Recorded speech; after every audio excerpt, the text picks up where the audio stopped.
Welcome back. There's a new push to help grow the sport of curling across Minnesota, and it all has to do with your license plate.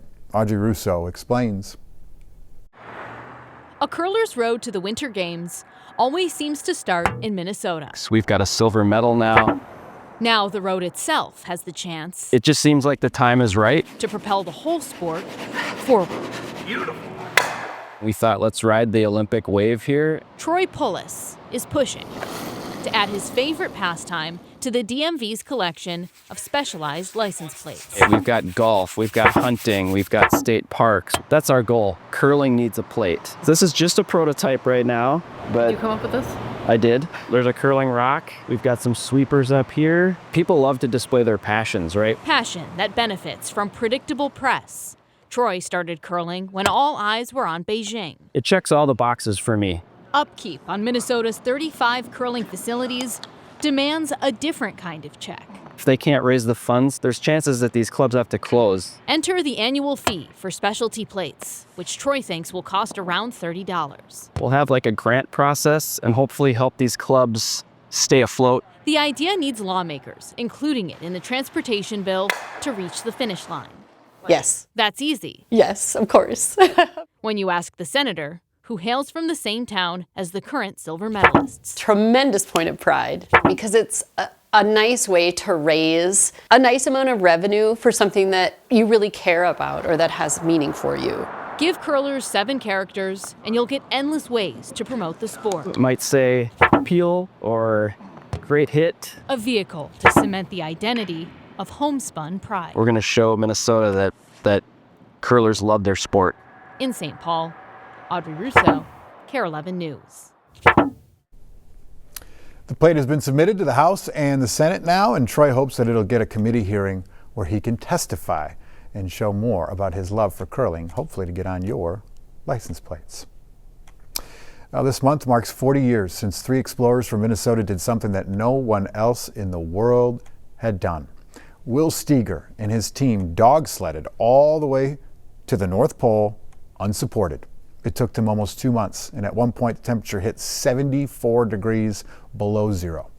Heidi Wigdahl has more on the unprecedented expedition and how it still shapes their lives today.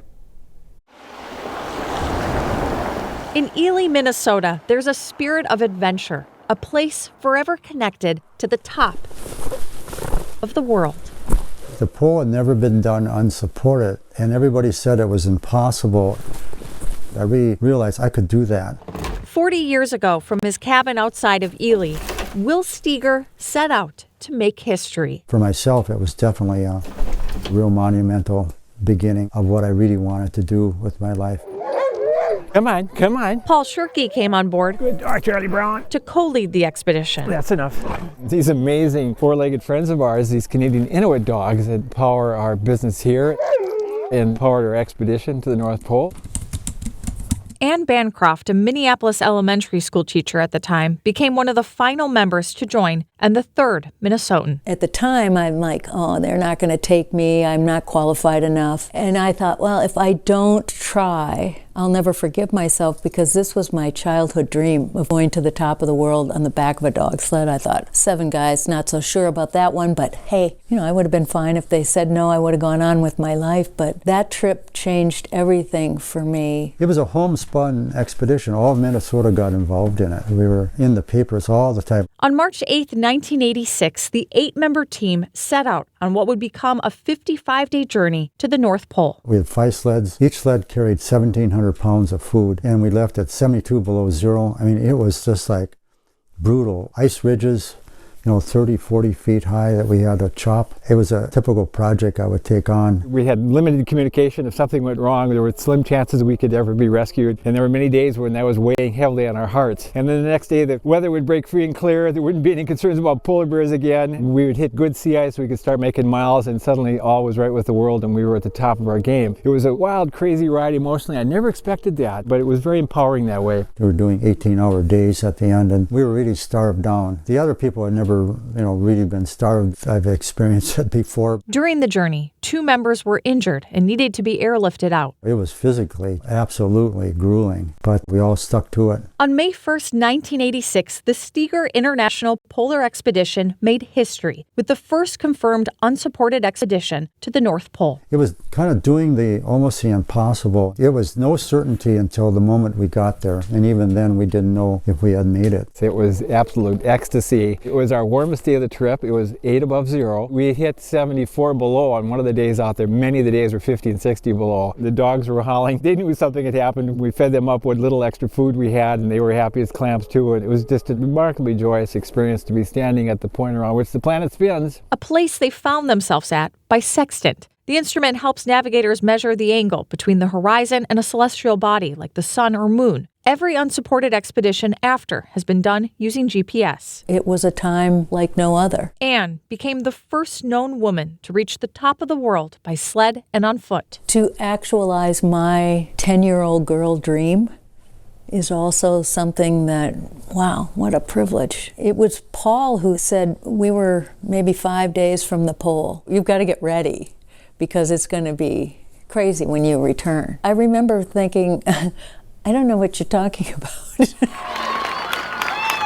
Always wanted to do it first, but I didn't know that there were any left. It's always good to come back to Minnesota. It was a moment of our lives. 40 years ago, none of us on the North Pole team had any idea what would all spin out of this.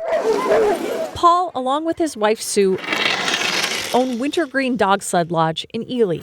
Everybody on that team, I think, would agree that experience was so powerful, it just set the stage for the rest of our lives. That was our launching pad in so many ways. For Anne, it helped launch her nonprofit, the Anne Bancroft Foundation. We give grants to girls in Minnesota to try something new, an experience, trying to ignite the courage that exists in them, the potential. And for Will, I had no idea how long it would take. I just started building it. it led to where he is 40 years later, It's almost finished now. finishing the Steger Center, a place that will bring leaders together to help solve seemingly unsolvable problems. I knew that the world would open up to me if I made the pole, and it did. Because we got there. I've never experienced anything of that magnitude since, and I think that's part of the draw that has kept us bound to that experience all these 40 years later. An experience that put them on top of the world. Wow. How good were some of those pictures? The one where he was jumping in between the ice patches there? Unbelievable. The Steger Center is partnering with the Minnesota Historical Society this June for a week of special programming at the Minnesota History Center. And that's going to celebrate Steger's accomplishments, including that famous 1986 expedition. More information is going to be released on their website in the coming months ahead. Stick with us. We got more news and weather coming up after the break.